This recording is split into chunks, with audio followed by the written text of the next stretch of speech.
começa com o Livro dos Espíritos propriamente dito, né? Porque a semana passada a gente viu a introdução e os prolegômenos. Dentro daquela metodologia, você estuda em casa, vem tirar as dúvidas aqui e a gente estuda o que não está escrito, o que está implícito no livro, né? É essa metodologia que a gente vai usar até o final. Portanto, programem-se e estudem. O assunto mais controvertido e o que deixa mais pontos de interrogação na codificação, sobretudo no Livro dos Espíritos, é sobre Deus. A primeira pergunta do Livro dos Espíritos, Kardec já esbanja a categoria, né? Já mostra quem ele é realmente, desde a primeira pergunta, sempre com muita presteza, com muita objetividade, com muita inteligência. E eu sempre repito, Kardec não pergunta quem é Deus, e sim o que é Deus. Pode parecer uma coisa simples, mas ele muda todo um passado religioso da humanidade. Essa pergunta, número 1 do Livro dos Espíritos, ela é um marco para o pensamento religioso em relação a Deus. É uma adoração completamente diferente, porque Deus já não é mais visto com características humanas. Ele está além do humano, ele é um super-humano, né? Vamos dizer assim, por falta de palavras. Então Kardec, nessa pergunta, ele já traz todo um modelo diferente de compreensão do que seja Deus. E eles respondem, Deus é a inteligência primeira ou primária, né? É a inteligência suprema, melhor dizendo, a causa primeira ou primária de todas as coisas. O que é uma coisa suprema? É que não tem nada além dela, é o último degrau, né? Inteligência primeira de todas as coisas. Inteligência suprema é a causa primeira de todas as coisas. Deus criou absolutamente tudo e não foi criado, como a gente vai ver daqui a pouco. Então, nessas questões de 1 a 16 e também na 667 e 668, que trata sobre o politeísmo, a gente vai fazer uma viagem na noite de hoje.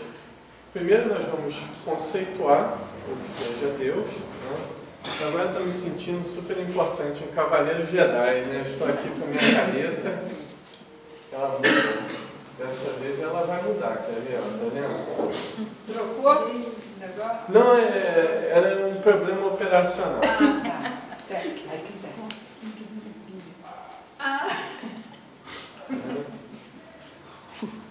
Então, ó, em primeiro lugar, é o conceito espírita de Deus. Nós respeitamos todas as concepções de Deus. Mas dentro dos meus estudos, porque eu estudo religião comparada há 12 anos, eu nunca vi um conceito tão simples e um conceito tão profundo quanto Deus. Porque por mais que a gente tenta se aprofundar, chega um momento que a razão humana finda as condições dela de compreensão do que seja Deus. Porque o limitado, entre aspas, não cabe dentro, ou melhor, o ilimitado não cabe na cabeça do limitado. Então, esse conceito espírita de Deus, que é muito simples no Livro dos Espíritos, ele é base para todos os outros princípios. E a gente vai ver o porquê, né? Tem uma coisa muito importante que a gente vê aqui, que é a ideia inata de Deus no ser humano. Pode pegar qualquer livro religioso, por mais antigo que seja, ou nem no livro, nas tribos primitivas, você pode ir em todas as culturas do planeta, em todas as épocas, que você vai ver, de certa forma, a adoração a Deus, tanto de forma monoteísta, quanto de forma politeísta ou panteísta, mas essa adoração existe. E Kardec, de uma forma muito interessante, ele faz a seguinte pergunta, né? Que dedução se pode tirar do sentimento instintivo que todos os homens trazem em si da existência de Deus. Então, o que não está escrito nessa questão é que, primeiro, Kardec estudava a religião de forma plural. Ele não ficava preso apenas a uma determinada ramificação religiosa, quer seja o cristianismo ou qualquer outra. Então Kardec sempre falava com muita propriedade. Ele era um homem intelectual, um intelectual multiversátil, que ele estudava essas culturas a fundo. Ele se preocupou em estudar antes de afirmar. E os Espíritos respondem: "Aí que Deus existe, pois de onde lhes viria esse sentimento se não tivesse uma base? É ainda uma consequência do princípio. Não há efeito sem causa." E esse princípio, não há efeito sem causa, cada vez mais a física, sobretudo, a ciência acadêmica, né, a física quântica principalmente, comprova que tem que haver uma causa para todos os outros efeitos. Isso já não é do âmbito religioso. Portanto, o Espiritismo está cada vez mais atual. A codificação, o Livro dos Espíritos, ele é cada vez mais atual com as conquistas da ciência. Nós que somos espíritas, que militamos dentro ou fora do movimento espírita, a gente precisa, com urgência, adequar o nosso vocabulário e as nossas informações, sobretudo as de cunho científico, que vem da doutrina espírita, a esse novo modelo que já surge a partir de 2 décadas atrás. Então a gente precisa fazer isso urgentemente. Então, que dedução nós podemos tirar de que todos os homens em todas as épocas, de que todo ser humano crê numa força além dele? Óbvio, ele poderia elaborar todo um livro baseado nessa questão, mas simplesmente eles responderam: é de que Deus existe, porque você não consegue imaginar algo que não existe. Você pode distorcer, você pode criar ilusões a respeito desse algo, você pode criar uma realidade paralela em torno desse algo, mas você não pode inventar algo que não existe. Então é uma questão muito perspicaz essa número 5. Né? Tem um livro chamado O Evangelho à Luz do Cosmo, ditado pelo espírito Ramatiz, psicografia do médium Hercílio Mais, já desencarnado, que no primeiro capítulo, chamado Deus, ele propôs um desenho para a gente. Esse desenho se encontra no livro, eu só refiz ele, né, porque a gente não tem condições de copiar e colar, mas exatamente isso aqui que está no livro: o homem em relação a Deus. O espírito humano seria essa circunferência, que é limitada. Deus seria essas setas que vão para todos os lados, que é ilimitado. Ou seja, por mais que o homem cresça em inteligência, em ética, ele nunca vai ser igual a Deus. Porque senão não haveria unidades no universo. Por mais que o homem se aperfeiçoe, por mais que evolua, ele nunca vai ser igual a Deus. Aí alguns perguntam: Jesus é igual a Deus? Não. Primeiro porque Jesus não é Deus diante do conhecimento espírita. Na abordagem espírita, Jesus é apenas não, né? Já é muita coisa. É apenas um espírito puro.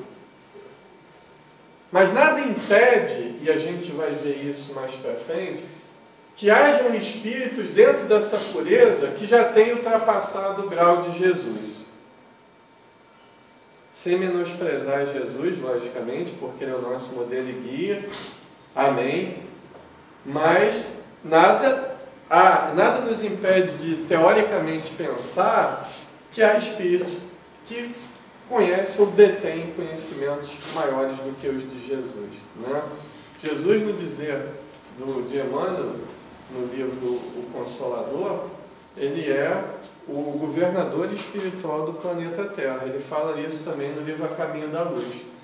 Mas nada impede de Jesus ser uma mente que comande algo maior do que o planeta Terra. A gente não sabe a capacidade que tem um espírito desse, e há espíritos que têm consciência capaz de controlar até sistemas solares, galáxias e etc., né? Então essa cocriação maior com Deus, como chama André Luiz no livro Evolução em Dois Mundos, ela pode ser inimaginável para o nosso pensamento, mas ela nunca vai ser igual a Deus. Isso é muito importante a gente frisar. Os atributos de Deus. Em primeiro lugar, Kardec deixa bem claro que nós não temos condições ainda de compreender Deus integralmente. Porque Deus, ele é transcendente, ou seja, ele está fora de nós, mas ele também é imanente, ele está dentro de nós. E aí Jesus, de uma forma muito profunda, a qual a gente nem sabe ainda imaginar, ele deixou a senha para que nós compreendamos Deus de forma correta. Essa senha se chama amor. Então, se a gente quer realmente compreender Deus, a gente não pode entendê-lo apenas através do intelecto. Centenas, milhares, talvez centenas de milhares de livros já foram escritos sobre Deus. E Jesus conseguiu sintetizar toda essa literatura em apenas 3 ou 4 linhas. Amarás a Deus sobre todas as coisas e ao próximo como a ti mesmo. Acabou. Essa é a forma, é a senha, é o passaporte para a gente compreender o que seja Deus realmente. Porque Deus está dentro de nós através de suas leis. A gente vai ver isso no decorrer do nosso estudo, né? Então, esses atributos, Kardec, com muita humildade, ele deixa bem claro que não esgotam as capacidades de Deus, do que Deus realmente pode ser. É apenas para termos didáticos, para a gente já começar a entender a proposta de Deus na visão espírita. Alguns dizem, Deus pode tudo, nada mais falso do que isso. Deus não pode ser orgulhoso, Deus não pode errar. Então a gente tem que ter cuidado com as palavras antes de pensar. A gente tem que ter cuidado de não reproduzir conhecimento sem saber o porquê que está falando algo a priori. Então Deus, ele não pode ter as características humanas, que são peculiares às nossas transformações sociais, psíquicas, né? Nenhuma crítica a nenhuma ramificação religiosa, mas dizer que Deus é fiel é diminuir Deus. É dar uma característica humana para algo que está além do humano. Não é verdade? Vocês concordam com isso? Dizer que Deus perdoa é diminuir Deus. Porque só perdoa aquele que se ofende. Então, como Deus se ofende para depois te perdoar, se Ele é soberanamente justo e bom, como a gente vai ver daqui a pouco. Então, a doutrina espírita, isso eu falo desde a primeira aula e vou falar até o final, é uma doutrina de desconstrução interior. Se você está disposto realmente a estudar a doutrina espírita, você tem que vencer o teu orgulho de saber que você não sabe tudo e que precisa desconstruir várias coisas dentro de você. Esse é uma das condições necessárias para você começar a compreender o que é a doutrina espírita. Então a gente tem, lá no Novo Testamento, a história começou nesses livros, dizer que o homem foi criado à imagem e semelhança de Deus. E a partir daí cometeu-se um monte de despauterios que eram comuns nessas épocas mais bárbaras, e a gente foi passando isso de geração em geração, de reencarnação para reencarnação, com esses mesmos princípios dogmáticos a respeito de Deus. Que Deus prefere o branco ao negro, que Deus abençoa os soldados dos Estados Unidos, mas não abençoa os soldados vietnamitas, que Deus faz isso para um time e não faz isso para outro time, né? Então a gente, isso é elementar, mas é importante a gente frisar, que Deus não tem preferência de ninguém. E que Deus também não concede prêmios a ninguém. Milagre, à luz da doutrina espírita, não existe. Porque não existe derrogação da lei de Deus. Ele é tão perfeito que ele não precisa derrogar a lei dele para fazer alguém feliz. Essa é a primeira desconstrução da noite. Primeiro atributo que Deus tem que ter. Ele tem que ser eterno. Eterno está além do imortal. Nós, como espíritos, nós somos imortais. Por que nós somos imortais? Porque nós tivemos começo, nós fomos criados por Deus, num ponto ao qual não conseguimos ainda compreender completamente, mas nós não vamos ter fim. Portanto, nós somos imortais como espíritos, não no corpo físico, mas como espíritos nós somos imortais. Mas Deus não é imortal, Deus é eterno, Ele está além da imortalidade. Por quê? Porque Deus não teve começo. Porque se Ele tivesse começo, Ele teria que ter sido criado por um outro Deus. Então esse seria Deus além desse Deus. E esse Deus, se tivesse tido um começo, teria que ter sido criado por um outro. Então, é algo que a mente humana ainda não consegue avaliar. Nas questões 10 e 11, que falam sobre quem leu, vai saber o que eu estou falando, fala sobre os atributos de Deus, mas se nós podemos penetrar nesses atributos.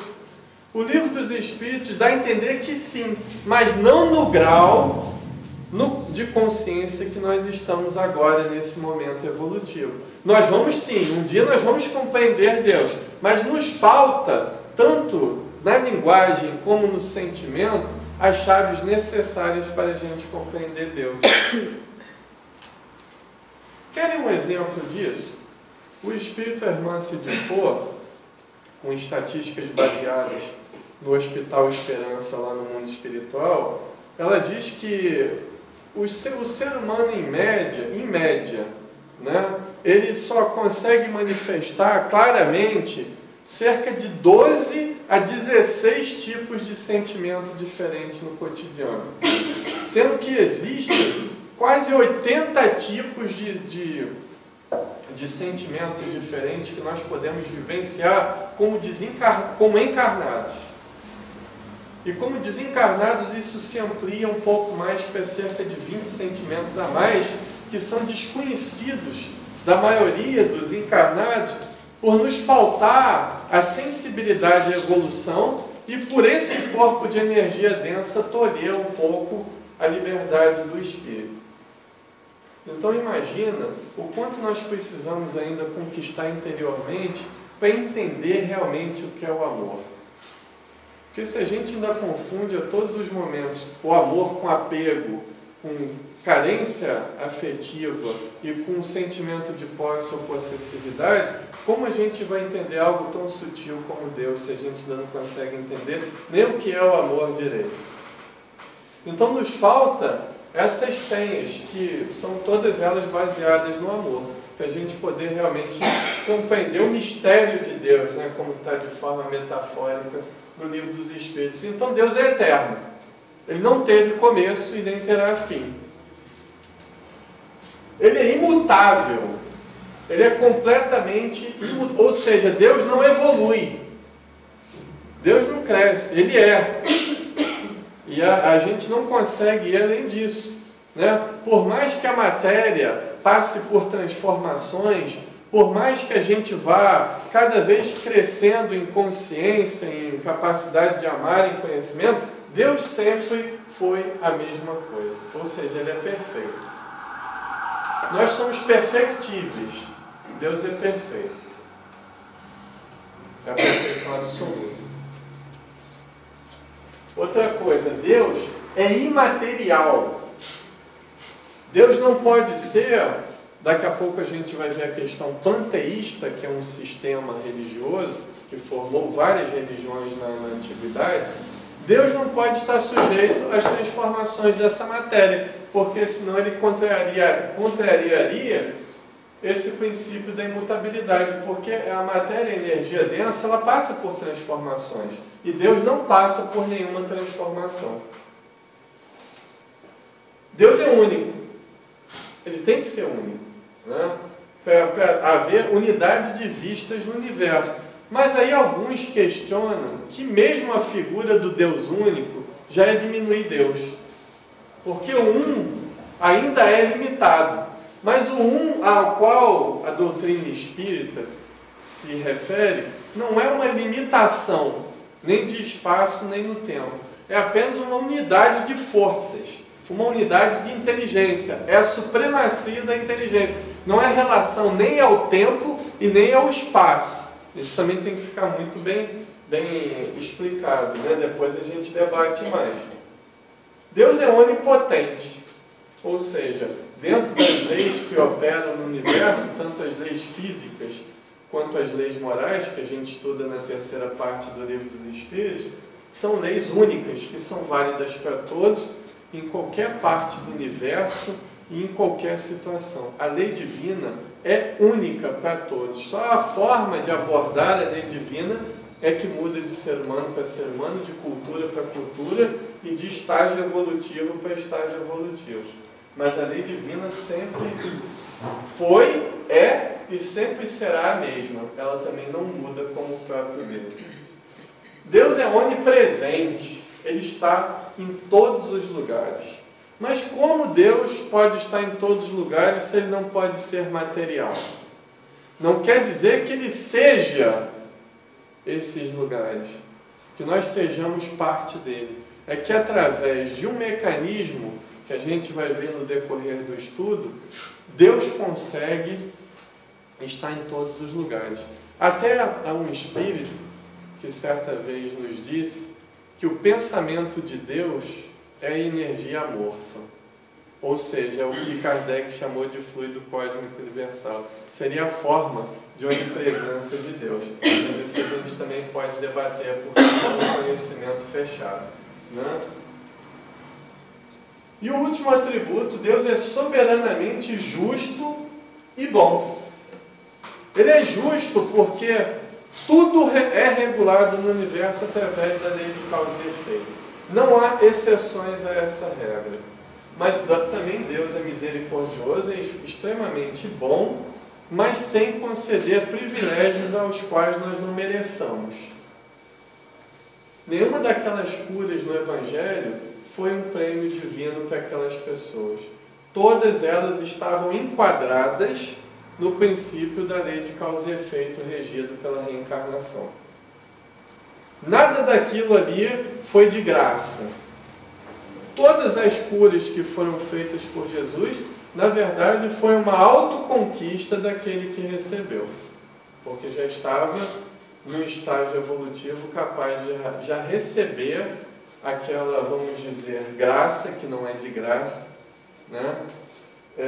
De um espírito puro representante de Deus como é Jesus. Então nada foge da lei de causa e efeito. Por mais que a gente conte com a bondade divina, Deus às vezes deixa a gente sofrer para a gente aprender o que é o amor, porque senão a gente não tem condições de comparar. Então, até mesmo das piores coisas nascem as melhores. Diz Kardec, no livro Céu e o Inferno, no Código Penal da Vida Futura, que todo problema, todo sofrimento já traz embutido nele a solução. Basta que nós aprendamos a ler essa solução nesse sofrimento, nesse problema, né? Então, para fechar os atributos, agora a gente vai fazer um pequeno resumo dessas questões que a gente propôs para essa semana, né, que são os sistemas da humanidade. A gente vai fazer um breve histórico disso, né? Em primeiro lugar, a crença humana, todos nós, se não somos ainda, já fomos politeístas. A gente já creu em vários deuses. né? Nós começamos a adorar os monumentos de pedra, depois nós adoramos as plantas, aí depois nós adoramos os animais, aí começamos a adorar outros homens, espíritos desencarnados, porque os espíritos se comunicaram em todas as épocas da humanidade. Então o próprio fenômeno mediúnico, ele foi um dos causadores desse politeísmo, dessa crença em vários deuses. Por quê? Porque naquela época, há 5, 10, 15 mil anos atrás ou mais, o homem já era médio, ou seja, o ser humano já era médio. E ele via os espíritos, mas não sabia o que era aquilo. Ele sabia que era algo parecido com ele, mas ele tentava tocar nos espíritos e não conseguia. Eles tinham muitas vezes aparências diferentes daquela que tem os encarnados. Eles tinham, alguns eram espíritos superiores, de luz muito reluzente, eles acreditavam que aquilo era algo sobrenatural, totalmente explicável pelo fenômeno mediúnico. Então começou a se adorar os deuses. Assim como tem o panteão na Grécia, Zeus, Afrodite, Deméter, Ceres e aquela coisa toda, assim como também tem os orixás do candomblé, e assim como em todas as culturas, eles foram adorados como seres que foram deuses, com capacidade sobre-humana. Por quê? Porque a mentalidade daqueles encarnados da época não conseguia entender o porquê daquelas manifestações. É a mesma coisa, o deus Tupã, que era o deus do raio, o ser humano começou a adorar primeiramente as forças da natureza, o mar, a lua, né, o sol, até mesmo naquela imperiosa, né, civilização egípcia, um dos deuses mais importantes de todos os tempos era o deus Ra, o sol, né, que depois foi transformado em Akhenaton, e tem toda uma teologia baseada nisso, né? Você vê, por exemplo, homens seres híbridos, né? Seres com cabeça de chacal, por exemplo, e corpo de homem. Você vê o centauro na mitologia grega. Tudo isso tem uma profundidade de conhecimento baseado na mediunidade. Se a gente for estudar isso a fundo, sobretudo a mitologia grega e essas religiões orientais, a gente vai ver que o fenômeno mediúnico interferiu diretamente nessa crença politeísta do homem. Olha só que coisa interessante essa pergunta. Ela é grande, mas essa aqui eu trouxe para a gente ler toda porque ela é muito importante para a gente resumir. Kardec pergunta: por que razão, não obstante ser falsa, a crença politeísta é uma das mais antigas e espalhadas? Aí os espíritos respondem: a concepção de um Deus único não poderia existir no homem senão como resultado do desenvolvimento de suas ideias. Incapaz pela sua ignorância de conceber um ser imaterial sem forma determinada, atuando sobre a matéria, conferiu-lhe o homem atributos da natureza corpórea, isto é, uma forma e um aspecto. Desde então, tudo que parecia ultrapassar os limites da inteligência comum era para ele uma divindade. Tudo que não compreendia devia ser obra de uma potência sobrenatural. Daí a crer em tantas potências distintas quantos os efeitos que observava. Não havia mais que um passo.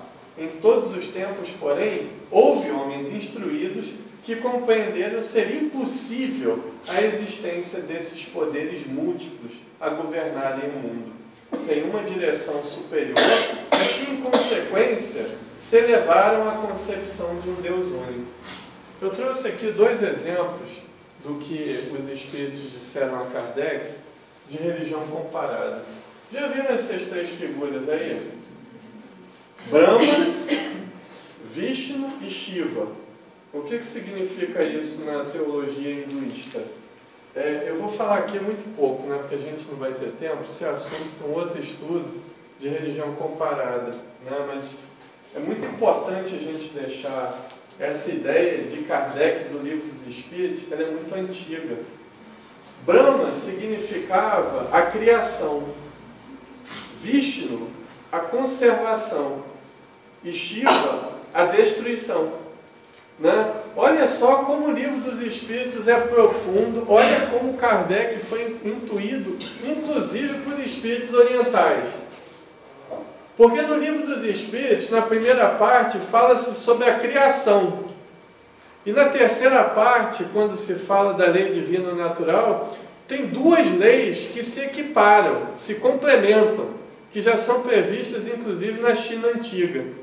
O Yin e o Yang, que é o masculino e o feminino, a conservação e a destruição, e também tem a correspondente na teologia hinduísta, né? Nesses seres que viraram, né? Olha, é claro que eles só poderiam compreender como homens, né? Não tinha como eles terem uma mente, uma consciência que pudesse compreender o abstrato como hoje a gente pode. Hoje em dia muitos já têm dificuldade de compreender essa ideia abstrata de Deus.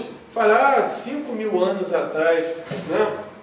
Esse poder de conservação e de destruição não é destruição abusiva, a guerra, a bomba atômica, não. Essa destruição natural que é peculiar à matéria, né? É o envelhecimento, é a doença, é a desencarnação. É dessa destruição que os hindus já falavam no livro antiquíssimo, extremamente interessante, chamado Bhagavad Gita.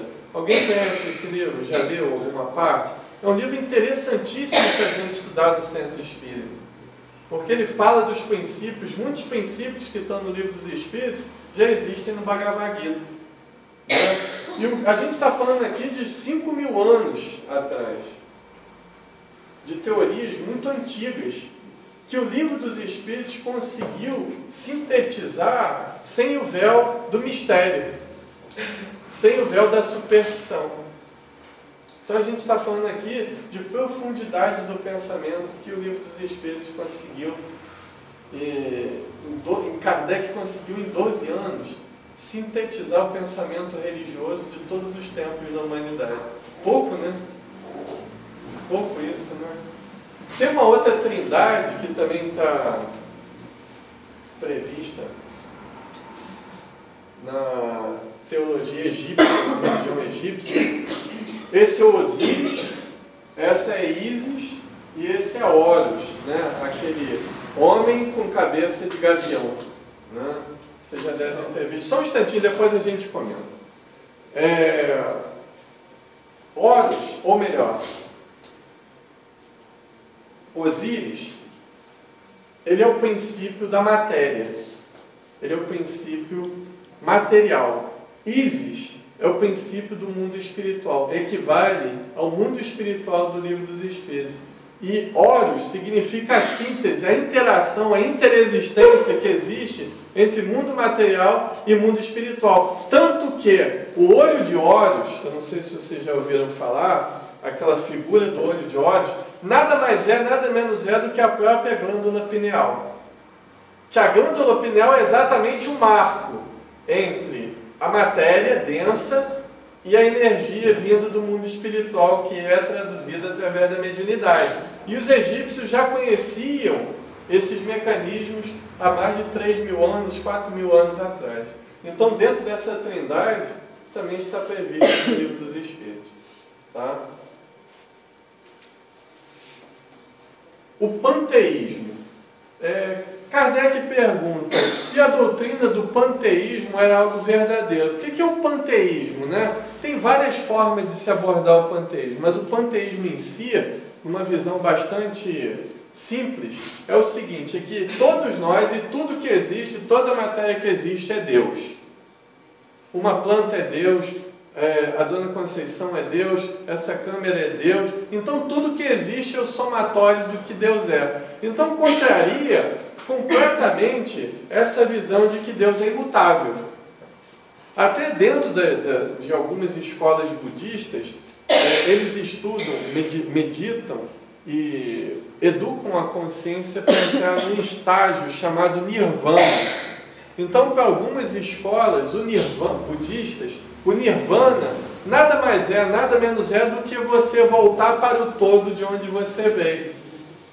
É você chegar no estágio em que você perde a tua individualidade e entra completamente num estado de bem-aventurança, só que sem consciência nenhuma de si mesmo.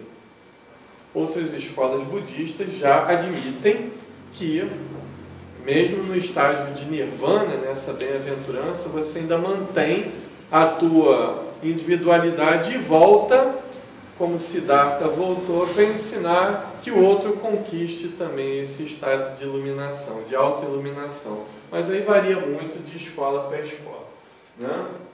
O deísmo. Nós somos deístas, mas há duas formas de ser deísta. De você crer que há um princípio gerador, há uma causa suprema geradora de todos esses efeitos que nós chamamos de universo, né? Um deísmo é que Deus criou tudo, mas que não mais interfere na questão material. Esse é o deísmo propriamente dito. Seria uma crença espiritualista ou não, mas que acredita que existe realmente esse princípio gerador de tudo. Outros somos nós, espíritas também, os deístas providencialistas, que Deus criou tudo, mas Ele, através das leis dele, ainda continua interagindo conosco e nos nossos destinos também.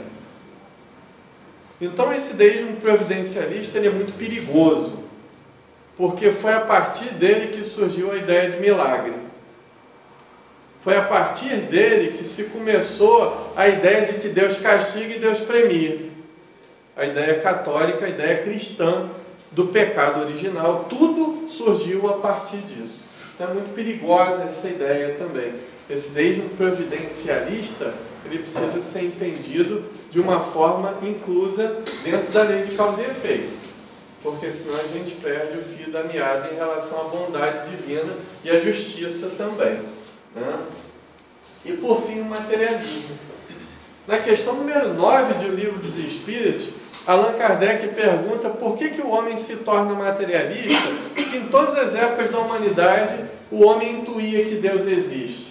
E eles respondem de uma forma muito simples, porque o homem é orgulhoso. Ele não suporta que algo esteja acima dele, acima da mentalidade, acima do conhecimento, acima da moralidade dele. Ele não suporta que algo seja melhor do que ele. Então, se nós temos inveja para com o nosso próximo, né, se nós somos orgulhosos, preconceituosos, etc., o materialismo é uma forma de você não admitir que algo seja melhor do que você. E esse algo é Deus, né? Por isso que muitos cientistas ainda são materialistas. Outros, posso citar aqui dezenas deles, já admitem essa questão do mundo espiritual também e essa questão divina, né? Uma das mentes mais brilhantes do mundo é espiritualista, chamado Ken Wilber, um dos maiores pesquisadores da mente humana de todas as épocas, encarnado até hoje. Querem uma outra mente brilhante que é espiritualista? Fritjof Capra, que na década de 70 escreveu livros fantásticos a respeito dessa união entre ciência e religião. Querem uma outra pessoa que admitia que realmente existe esse Deus? Albert Einstein. Que é uma outra pessoa fantástica que, ao contrário do que se fala, era uma pessoa extremamente espiritualista, Friedrich Nietzsche. Porque alguns acusam de falar, Deus é morto, mas não esse Deus, a inteligência suprema. Esse Deus que o ser humano cavou injustamente, esse Deus injusto que prefere alguém a outrem, esse Deus estava morto. Era o Deus dogmático, era o Deus da religião macróbica, não essa força suprema a qual ele entrevia com aquela inteligência poderosa que ele tinha, né? Então são as ideias de Deus que nós podemos dividir, e Kardec fez isso de uma forma muito inteligente. Isso está contido no livro Obras Póstumas, né? Quando ele fala das 5 alternativas da humanidade, e também, de certa forma, está espalhado no Livro dos Espíritos, e eu reuni para a aula de hoje. Tá bom? Então, essa é a nossa primeira parte, e agora estão todos convidados a debater, a questionar, a discordar, o que é muito importante também. Eu lembrei do filme aquele, você viu? Deus Não Existe?